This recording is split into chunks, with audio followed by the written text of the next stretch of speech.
যদি হঠাৎ করে বাংলাদেশ রেগে গিয়ে বেঙ্গল সাম্রাজ্য তৈরি করতে চায় তাহলে কি হবে?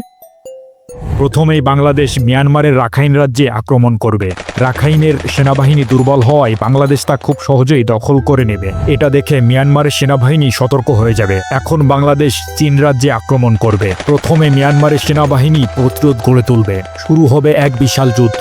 কিন্তু গৃহযুদ্ধে জর্জরিত মিয়ানমারের সেনাবাহিনী শেষ পর্যন্ত হার মানতে বাধ্য হবে। এখন বাংলাদেশের টার্গেট হবে পূর্ব দিকে থাকা ভারতের রাজ্যগুলোর উপর। কিন্তু বাংলাদেশ খুব ভালো করেই জানে এখন ভারতকে আক্রমণ করা ঠিক হবে না। তাই বাংলাদেশ চায়নার কাছে সাহায্য চাইবে। চায়না ভারতের উত্তর দিক থেকে আক্রমণ করবে।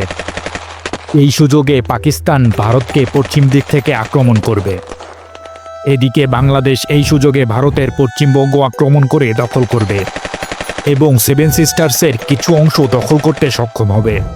এবার ভারত আফগানিস্তানের সাথে হাত মেলাবে। এখন আফগানিস্তান পাকিস্তানকে আক্রমণ করবে। ভারত এবং আফগানিস্তানের যৌথ আক্রমণে পাকিস্তান পরাজিত হবে। এদিকে চায়নাও ভারতের কিছু অংশ দখল করতে সক্ষম হবে। যদি হঠাৎ করে পাকিস্তানের মাথা নষ্ট হয়ে যায় এবং তারা গ্রেটার পাকিস্তান তৈরি করতে চায় তাহলে কি হবে?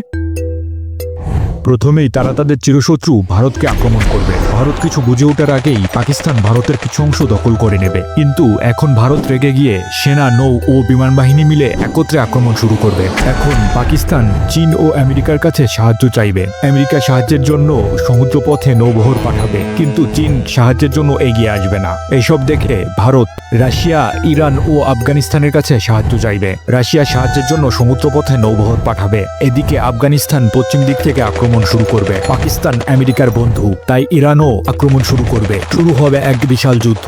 এতক্ষণে আমেরিকা তার নৌবাহিনী নিয়ে পাকিস্তান পৌঁছে পাকিস্তানের পক্ষে যুদ্ধ শুরু করবে। এদিকে রাশিয়ার নৌবাহিনী পিছন দিক থেকে সমুদ্রপথ ঘিরে ফেলে আমেরিকার নৌবাহিনীর উপর আক্রমণ শুরু করবে। ইরান, রাশিয়া, ভারত ও আফগানিস্তানের তীব্র আক্রমণের সামনে টিকতে না পেরে পাকিস্তান ও আমেরিকা পরাজিত হবে।